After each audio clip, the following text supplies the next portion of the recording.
In the early 1980s, the motorcycle world fell into a craze called turbo.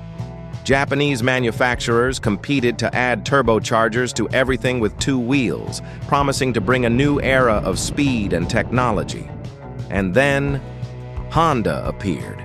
Not just to take part, but to take over, with a machine promoted as the motorcycle from the future, the CX500 Turbo. It had a turbo. It had electronic fuel injection. It had a spaceship-like design. But what Honda didn't expect was this. The future wasn't ready for it, and it wasn't ready for the future. So what turned this ambitious motorcycle into one of Honda's most expensive failures? Let's find out. Design from the future, or just a mess. If there's one thing you can't accuse the CX500 Turbo of, it's playing it safe. This bike looked like it had just crash-landed from the future. With its oversized fairings, squared-off headlight, and bulbous bodywork, it screamed tech-forward, but not necessarily well thought out. On each side of the tank, a massive turbo decal was plastered in bold block letters, so big and loud it felt more like a toy ad than a refined engineering statement. Subtle? Not even close. The gauge cluster was a mix of analog and digital. Pretty cutting edge for 1982. But even that couldn't rescue the overall design from feeling bulky and awkward. It had no visual balance, no real flow. Just a series of aggressive angles and futuristic ideas that never quite came together. The bike sat tall.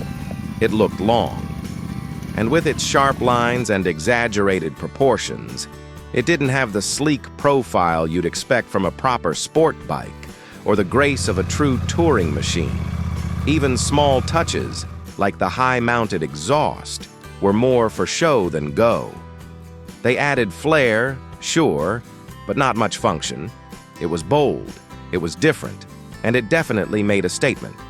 But for most riders back in 1982, that statement was, I'm not sure what this is supposed to be.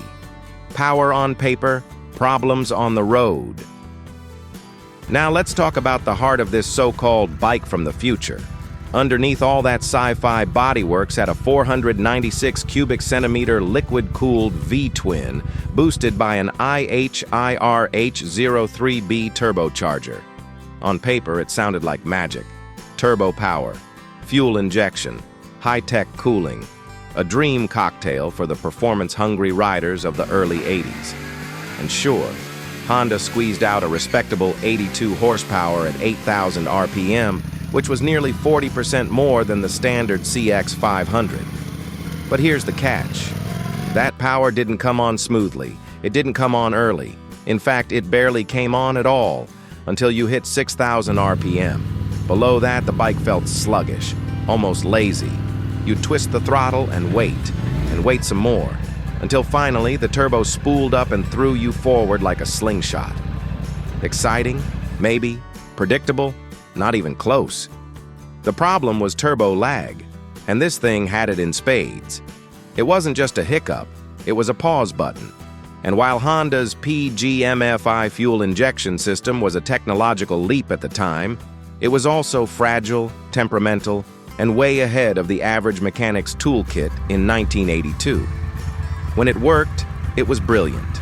But when it didn't, good luck finding someone who knew how to fix it. Then there's the shaft drive.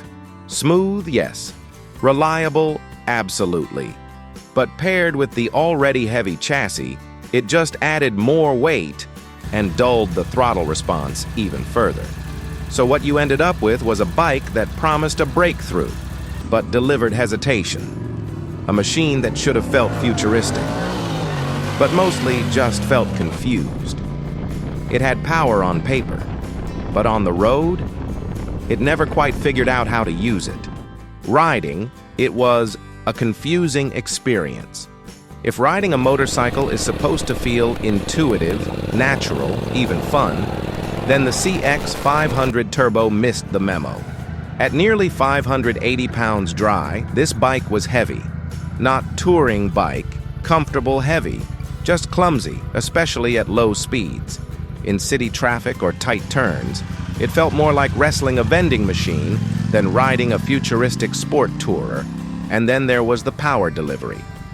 Below 6,000 RPM, it dragged. Acceleration was sluggish, throttle response was vague, and the bike just didn't want to move with urgency. But once you hit that magic number, boom. The turbo kicked in, hard. The problem? It didn't ease you in. It launched you. Like flipping a switch from barely moving to hold on for dear life. For experienced riders, it was awkward. For newcomers, it was borderline dangerous. The riding position didn't help either. Too upright and stretched out to be sporty. Too cramped and stiff to be comfortable on long tours. It sat in a strange no-man's land between sport and touring, but nailed neither. The handlebars, forks, and suspension were tuned for long-distance stability. But the engine demanded quick reflexes and aggressive inputs. The result? A riding experience full of contradictions. You couldn't relax into it like a proper tourer. You couldn't push it hard like a real sport bike. And worst of all, you never quite trusted it. The CX500 Turbo didn't inspire confidence. It didn't invite you to ride. It made you question what it even wanted to be. Commuting? Too big? Touring? Too clunky? Weekend fun? Too unpredictable? In the end, it left riders wondering not how far they could go, but whether they even wanted to go at all. Big ideas, bigger mistakes. At its core, the CX500 Turbo wasn't just a motorcycle, it was a gamble. And sadly for Honda, it was one that didn't pay off. Honda believed turbo was the next big thing, the silver bullet that would capture the imagination of riders everywhere. But in reality, there was no real demand for turbocharged motorcycles. Not from commuters, not from weekend riders, not even from performance junkies. They took the wrong base to build on, the standard CX500, a bike designed for relaxed touring. Then they crammed it with every futuristic feature they could find.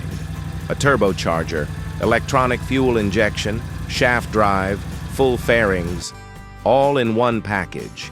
It was impressive, on paper, but it also sent the development cost and retail price soaring, far beyond what most riders could afford. And without a proper testing ground, like racing or rallying, Honda had no way to fine-tune the turbo system under real-world pressure. No benchmarks, no feedback loop, just guesswork. The result? An unbalanced machine, overbuilt, overpriced, and underwhelming. But the biggest mistake wasn't mechanical, it was philosophical. The CX500 Turbo wasn't born from rider demand. It didn't solve a problem, it didn't fill a need. It came from an overly idealistic vision of the future, a top-down dream of what motorcycles should be rather than what riders actually wanted them to be. And that, more than anything else, was the fatal flaw. Because no matter how much tech you pack into a machine, if the rider doesn't connect with it, it's just a missed opportunity wrapped in plastic and chrome. A turbo dream that time forgot. The CX500 Turbo wasn't just a short-lived experiment, it was a one-year blip on Honda's timeline. Sold only from 1982 to 1983, it came and went with barely a ripple in the showroom. By any commercial standard, it was a clear-cut failure, but in hindsight, it's become something else entirely. The CX500 Turbo was part of what collectors now call the Turbo Wars, a brief moment in the early 80s when Japan's biggest motorcycle makers raced to build the ultimate boosted machine. Yamaha had the XJ650 Turbo. Suzuki launched the XN85. Kawasaki brought out the GPZ750 Turbo. But Honda's CX500 Turbo? It was the boldest and ultimately the most memorable casualty of them all. Today, it's not remembered for its performance, or its ride quality, or even its design. It's remembered because it was weird, because it was rare, because it dared to be something no one asked for. As a collector's item, the CX500 Turbo now commands prices anywhere from $7,000 to $15,000, depending on condition. Not because it's a joy to ride, but because it's a time capsule. A glimpse into a moment when technology led the way. and reality couldn't keep up. Shortly after the turbo project fizzled out, Honda quietly exited the turbocharged motorcycle space altogether. They never tried it again, and honestly, that was the right call. Because the CX500 Turbo stands as a powerful reminder, you can pack a machine full of innovation, but if it doesn't deliver in the real world, then all that tech is just noise. Sometimes it's not about being first into the future. It's about knowing whether the future actually wants you there. Today, when we look back at the Honda CX500 Turbo, it's hard not to ask the question, was this a machine that was simply too far ahead of its time, or just a lesson in technological overconfidence? But what about you? Have you ever seen one, ridden one, or maybe even dreamed of owning a CX500 Turbo? Do you think Honda was too bold, or just too quick to jump the gun? Drop a comment below, because it's your stories and perspectives that keep machines like this alive in our collective memory. If you found this video memorable, don't forget to hit like, and make sure to subscribe so you don't miss what's coming next. As we continue exploring not only the greatest legends, but also the boldest missteps in motorcycle history. We'll see you on the next ride.